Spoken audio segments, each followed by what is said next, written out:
ഇനി നമ്മളെ ജീവിതത്തെക്കുറിച്ച് ആലോചിക്കാം. നമ്മൾ അള്ളാഹിൻ്റെ റസൂലിനെ അനുസരിക്കേണ്ടവരാണല്ലോ. നമ്മളോട് കുറേ കാര്യങ്ങൾ അള്ളാഹിൻ്റെ റസൂല് പറഞ്ഞിട്ടുണ്ട്. ഉദാഹരണമായിട്ട് ഇപ്പോൾ മാതാപിതാക്കളുമായി ബന്ധപ്പെട്ട് നമ്മളോട് പറഞ്ഞല്ലേ, ഉപ്പനോടും ഉമ്മനോടും ഏറ്റവും നല്ല രീതിയിൽ നിങ്ങൾ വർത്തിക്കണം. അവരോട് മോശമായിട്ട് പെരുമാറരുത്. ഖുർആനിലും പറയുന്നുണ്ട്, റസൂൽ സല്ലല്ലാഹു അലൈഹി വസല്ലം ഒരുപാട് അധ്യാപനങ്ങളിൽ പഠിപ്പിക്കുന്നുണ്ട്. നിങ്ങൾ മാതാപിതാക്കളെ ദ്രോഹിക്കരുത്. അവർക്ക് വിഷമുണ്ടാക്കുന്ന രീതിയിൽ കാര്യങ്ങൾ ചെയ്യരുത്. അവരോട് ഏറ്റവും നല്ല രീതിയിൽ പെരുമാറണം. നമ്മളങ്ങനെയാണോ പെരുമാറാറുള്ളത്? നമ്മൾ ആലോചിച്ച് നോക്കുക. നമ്മളുടെ ഉമ്മയും ഉപ്പയും ഒക്കെ നമ്മളോട് എന്തെങ്കിലുമൊക്കെ പറയുമ്പോൾ നമ്മളോട് സ്നേഹം കൊണ്ട് പറയുന്നതാണല്ലോ. നല്ല കാര്യങ്ങളായിരിക്കും അവർ പറയുന്നത്. നല്ല കാര്യങ്ങൾ നമ്മളോട് പറയുമ്പോൾ അത് കേൾക്കാനും അനുസരിക്കാനും നമുക്ക് തയ്യാറാവണം. കാരണം എന്താ? നമ്മുടെ റസൂല് കൂടി പറഞ്ഞതാണ്. റസൂല് നമ്മളെ പഠിപ്പിച്ചതാണ്.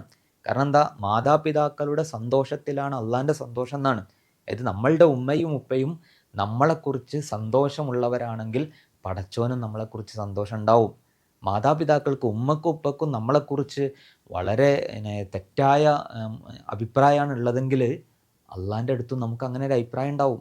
അതുകൊണ്ട് മാതാപിതാക്കളോട് ഏറ്റവും നല്ല രീതിയിൽ പെരുമാറുക.